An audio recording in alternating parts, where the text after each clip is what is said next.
Jemaat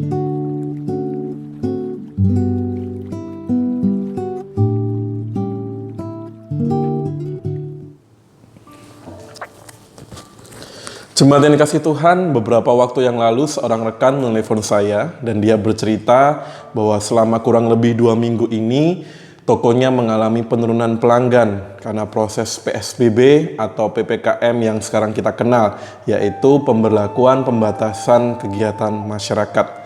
Dan tentu saja pergumulan yang dialami teman saya ini juga dialami oleh beberapa di antara kita yang harus mengalami penurunan perekonomian. Bahkan ada yang harus sampai kehilangan pekerjaan dalam masa pandemi COVID-19. Akan tetapi dalam cerita selanjutnya teman saya ini berkata bahwa ia tetap belajar untuk percaya dan beriman kepada Tuhan sehingga dia senantiasa mengandalkan Tuhan. Dan puji Tuhan beberapa hari kemarin dia berkata bahwa Tuhan memberikan pertolongan. Tuhan mendatangkan kembali pelanggan-pelanggannya yang lama, bahkan mereka membeli barang-barang kebutuhan dalam jumlah yang cukup banyak karena barang-barang tersebut hendak disumbangkan kepada orang-orang yang membutuhkan.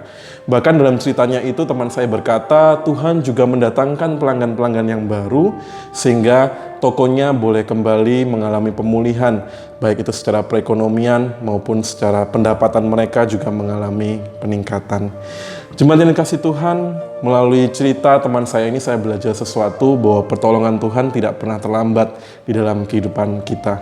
Demikian juga yang dialami oleh Elia pada waktu itu, di mana firman Tuhan mencatat Elia mengalami sebuah penderitaan kekeringan yang begitu hebat karena kemarau yang berkepanjangan.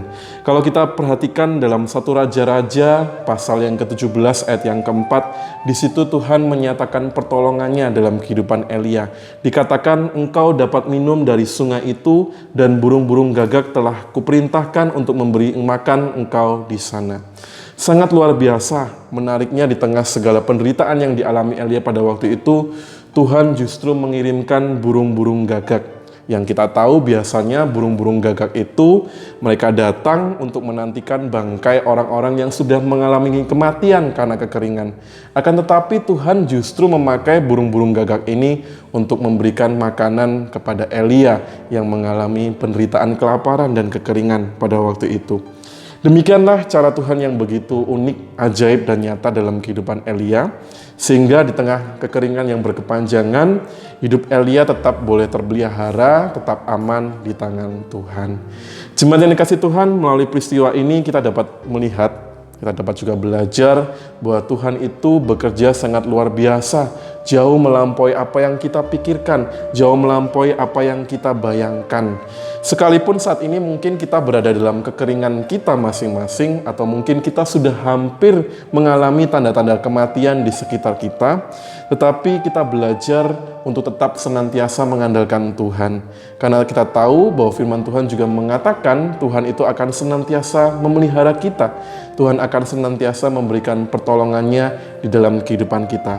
Sama halnya seperti yang dialami Elia pada waktu itu, Tuhan juga akan mengirimkan burung-burung gagak yang mungkin dapat menyebabkan kematian, yang dapat menyebabkan kecelakaan dalam kehidupan kita, tetapi Tuhan memakai semuanya itu untuk justru mendatangkan kebaikan di dalam kehidupan kita. Oleh karena itu, marilah kita tetap boleh mengarahkan mata kita kepada Tuhan, kita tetap mengandalkan Dia, dan nantikanlah setiap pemeliharaan dan pertolongan dari Tuhan yang luar biasa. Tetap semangat, tetap patuhi protokol kesehatan, tetap memakai masker, dan juga salam sehat. Tuhan Yesus memberkati kita semua.